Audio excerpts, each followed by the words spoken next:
Pressure is mounting for Prime Minister Justin Trudeau to do something or even just say something on two of the biggest issues related to the China file. Hong Kong democracy movement, a huge issue now around the world, particularly since they had those district council elections, and pro-democracy anti-Beijing candidates won a whopping 90% of the seats there. Now that's sort of equivalent to local city councilors, so they don't have a say on the national level, and there's really not much democratic lever that gives the people of Hong Kong responsibility for their national politics. They can't elect a sort of president or prime minister to see them completely segue away from China, as much as it seems they would like that, but they won the seats that they could. A lot of people celebrating this around the world, politicians from around the world, including President Donald Trump, making it clear that he stands with the people in Hong Kong. Hasn't always done the most perfect tweets and messages on it. I would have preferred he said some things differently. Democrats also standing up for that, Republicans, bipartisan backing of this issue. And then we have Prime Minister Justin Trudeau, who seems like the Sunny Ways agenda tells you there isn't a single progressive cause out there he will not immediately virtue signal over, except for this. Relative silence. I mean, it's like getting blood from a stone. There's been a couple little muted comments here and there, but that's about it. This great champion of all things liberal values, well, he's MIA on the Hong Kong file. Is it really just because he's that nervous about the China file, doesn't know what to do, is so flummoxed by it, does not want to ruffle feathers? Their new ambassador, Kong Pei-Wu, we talked about this before, he said at a media roundtable on Canadian soil that Canadians should together denounce the pro-democracy activists. Man, this guy has some cojones.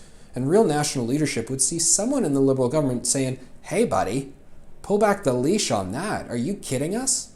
No thank you. Not on our watch. Not in this country. Don't say things like that. We reject those calls. Instead, he's getting a free ride. And just like the former Chinese ambassador to Canada, it seems like he can say whatever he wants with impunity. He's also saying, Huawei, you got to accept it. We've been hearing that more and more. The former ambassador saying it, the current one saying, look, don't cause any more trouble in the Huawei file. Meanwhile, we had Richard O'Brien, who's Trump's national security advisor, attending a conference in Halifax last weekend here on Canadian soil saying, guys, you've got to reject Huawei. The calls just increase. Oh, and by the way, there was that defector from the Chinese government. I mean, we're talking about defectors here. I mean, this is like Cold War scenario again. A defector from China making his way over to Australia, bringing a lot of knowledge and files with him. And one of the things he said is that, yes, the Chinese government does mobilize listed companies, meaning corporations that are not state-owned enterprises,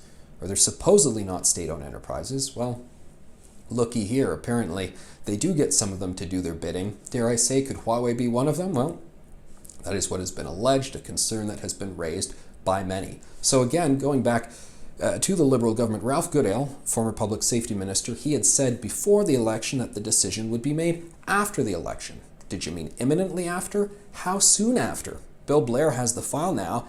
Is he going to rise to the occasion? They keep saying, we will look at all the facts, we will do a full study of it all. Okay, fine, we don't want to rush these things, we don't want to be hysterical here, but we kind of have a lot of facts here. And I think the facts show it's not worth the risk. Are we going to see an announcement from soon? They should be banning Huawei. Maybe we'll see a soft announcement late Friday at 5 p.m. saying, uh-oh, we've actually accepted Huawei into the construction of our 5G grid. Lots of pressure on for Justin Trudeau to finally speak up on either of these issues, Hong Kong or Huawei. Seems like he's too afraid to do either.